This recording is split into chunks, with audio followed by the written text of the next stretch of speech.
Minha prima disse que roubei o nome da filha dela, mas foi ela quem ouviu o meu primeiro.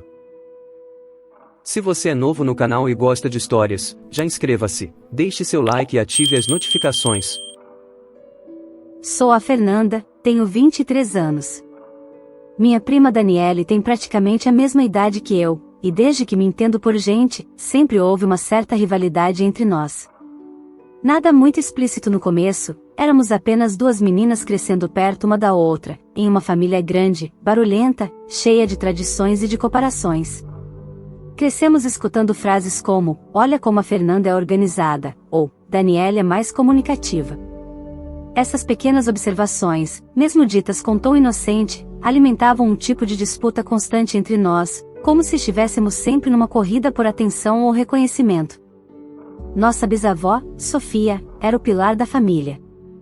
Uma senhora italiana forte, daquelas que acreditavam que família tem que estar perto, que falava alto, fazia questão de juntar todo mundo nos almoços de domingo e brigava se alguém faltasse sem avisar. Ela era casada com o bisavô Pasquale, mas foi sempre o nome dela que ficou gravado nas lembranças, talvez por sua presença firme, por seus olhos atentos ou por aquele cheirinho de molho que parecia impregnar tudo. Talvez por causa dela, mesmo depois de tantas gerações, a maior parte da família ainda mora na mesma rua ou no máximo a 2 quadras de distância. É quase uma vila de parentes. Uma realidade que, por mais acolhedora que seja, também amplifica cada pequeno desentendimento. Afinal, quando todos sabem da sua vida, qualquer gesto vira história, qualquer escolha vira comparação. E foi nesse cenário que a rivalidade entre mim e Daniele cresceu, silenciosa no início, mas cada vez mais difícil de ignorar. Desde pequenas, a Daniele competia comigo de forma quase velada, mas constante. Se eu ganhava um brinquedo, ela aparecia no dia seguinte com um, melhor, mais caro, mais barulhento, mais colorido. Quando eu tirava uma nota alta na escola, ela fazia questão de contar que a professora elogiou o dever dela na frente de todos, mesmo que sua nota tivesse sido mais baixa. Sempre havia uma tentativa de ofuscar qualquer reconhecimento que eu recebesse. Os adultos viam isso como mera brincadeira de criança, e às vezes até alimentavam sem perceber, dizendo que éramos quase irmãs, só que cada uma tentando ser a mais brilhante. Mas eu sentia, desde cedo, que aquilo não era só infantilidade. Havia uma intenção por trás. Uma necessidade constante de disputar, de medir forças, de vencer. Com o passar dos anos, essa rivalidade cresceu e foi ganhando novas formas. Daniele nunca dizia nada diretamente, mas sempre havia aquela comparação escondida nos gestos. Se eu aprendia algo novo, ela exibia algo diferente que, de alguma maneira, parecia mais sofisticado. Se eu me destacava em algo, ela surgia com outra conquista para neutralizar a atenção. Crescemos com essa tensão no ar, uma espécie de disputa silenciosa, quase coreografada, muitas vezes alimentada por comentários inocentes, ou nem tanto, dos próprios familiares. Era como viver em um jogo onde só eu parecia perceber as regras, e ela jogava com um sorriso disfarçado de coincidência. Ano passado me casei com o Tiago, alugamos uma casinha simples, mas aconchegante, a uma quadra dos meus pais. Era o nosso cantinho, pequeno, com paredes finas, mas cheio de planos e amor. A casa tinha cheiro de recomeço, de futuro construído a 2. Continuamos muito próximos da família, com os almoços de domingo na casa da avó sendo quase sagrados, era o tipo de tradição que a gente não queria abandonar. Mas bastou algumas semanas depois do casamento para perceber que, mais uma vez, Daniele vinha logo atrás. Também casou, também alugou uma casa a poucas quadras da minha. E não parou por aí. Ela fazia questão de comentar nas conversas de família que havia conseguido um lugar mais arejado, com móveis mais sofisticados, e que os armários da cozinha eram planejados, tudo em tom de comparação. Eu nem ligaria, se não fosse o padrão que se repetia. Até as fotos que ela postava da sala dela tinham ângulos idênticos aos que eu já havia publicado antes da minha. As mesmas almofadas, mas em cores diferentes. A mesma luminária, só que de um modelo mais caro. Era como se cada passo meu servisse de roteiro para os dela, com pequenas adaptações para parecer que havia sido ideia original dela. E embora ela nunca dissesse nada diretamente, as mensagens eram claras. Era uma competição silenciosa. E cada vez mais cansativa. Foi durante um almoço em família, quando tudo parecia tranquilo, que eu e o Thiago comentamos, com um sorriso bobo no rosto, que queríamos ter um filho em breve. Mal terminamos a frase, e a Daniele, recém-casada, com aquele ar sempre calculado, olhou pro Carlos, o marido dela, e soltou quase como um desafio: então vamos ter um também. Aquilo me pegou de surpresa. Na hora, dei um sorriso amarelo. Os outros riram, acharam espontâneo, mas dentro de mim algo acendeu. Um sinal de alerta que eu já conhecia bem. A Daniele sempre teve essa mania de não apenas me acompanhar, mas de querer me ultrapassar. Quando eu troquei de celular, ela apareceu com o modelo seguinte na semana seguinte. Quando postei uma foto em um café novo com amigas, ela apareceu dias depois com uma produção exagerada no mesmo lugar, fazendo questão de marcar o local e escrever uma legenda provocativa. Se eu contava que fui promovida, ela dizia que Carlos estava prestes a abrir um negócio próprio, mesmo sem ter nada certo. Se eu aparecia com uma blusa nova, ela vinha com uma parecida, mais cara, e fazia questão de ressaltar que encontrou na loja certa. Não era coincidência. Era estratégia. E naquele almoço, mais uma vez, senti que minha vida havia se tornado, para ela, uma espécie de roteiro a ser reencenado, com ela no papel principal. A diferença é que, enquanto eu fazia as coisas por amor, por desejo, por vontade própria, ela parecia fazer tudo por competição.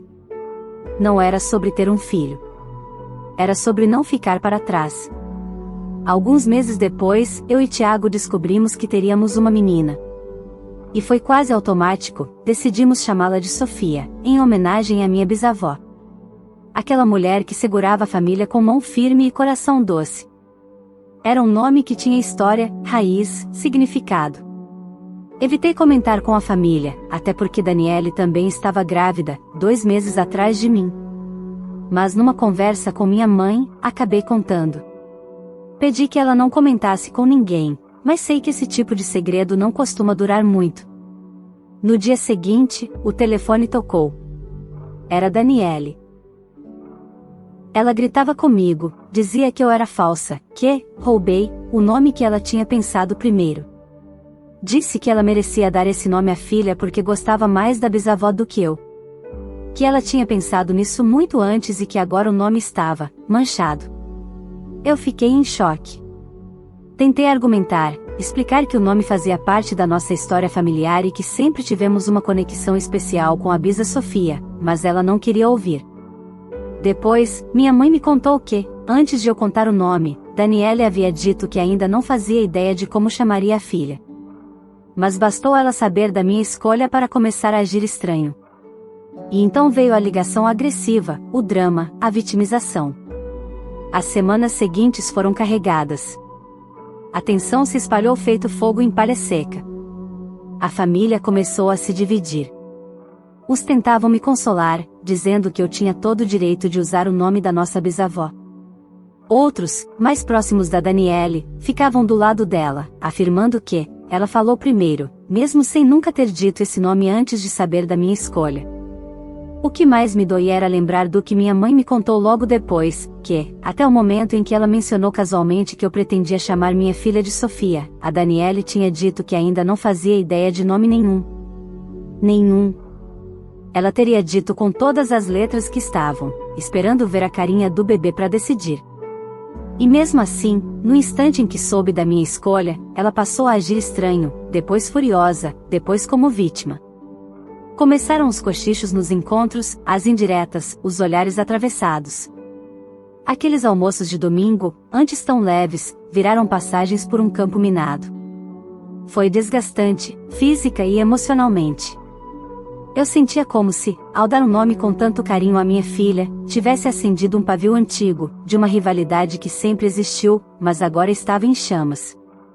Minha filha nasceu. Fizemos o batizado com muito amor, uma celebração simples e íntima. Daniele não apareceu. Em vez disso, passou a difamar. Disse que copiei o nome, que a decoração do quartinho era inspirada no que ela tinha mostrado uma vez em um post, que eu estava tentando competir. Como se tudo na minha vida girasse em torno de imitá-la.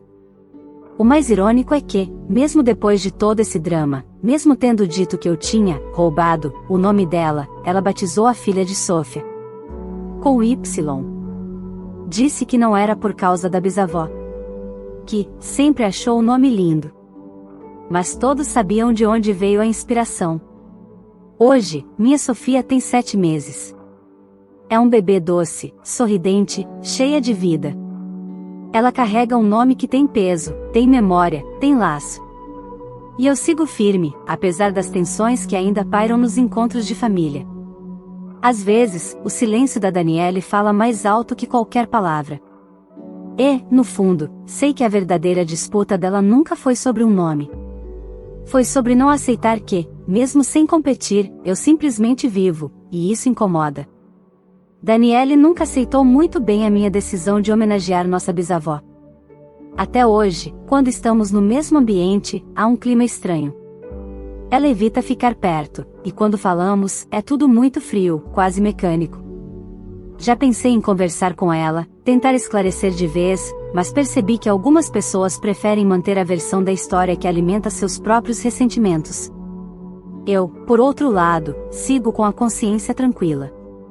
Sofia tem esse nome por amor, por história, por afeto, e isso ninguém pode apagar. Comentário do curador. Essa história expõe algo que muitas famílias vivem, mas poucos admitem: a competição disfarçada de convivência. A prima da OP, ao invés de reconhecer a homenagem sincera e legítima que você fez à bisavó, preferiu transformar isso numa guerra de vaidades. Ela não queria apenas compartilhar um nome, ela queria ser a primeira, a única, a mais importante. Quando percebeu que a OP estava vivendo a vida com leveza, autenticidade e afeto verdadeiro, ela tentou distorcer os fatos e se colocar como vítima. Em vez de se alegrar pela chegada de mais uma criança com o nome da bisavó que ela tanto dizia admirar, ela transformou a situação numa disputa pessoal, marcada por rancor e orgulho ferido. Mas o que fica claro é que sua filha carrega um nome cheio de significado. Um nome escolhido com o coração, não por impulso ou vaidade. E isso tem um valor que não se apaga, não importa quantas versões a Daniele tente contar. No fim, o que prevalece é a verdade de quem age com o coração tranquilo, e isso, ela jamais vai conseguir imitar. Obrigado por assistir até aqui. Para mais histórias como esta, curta este vídeo, inscreva-se no meu canal e compartilhe nas redes sociais.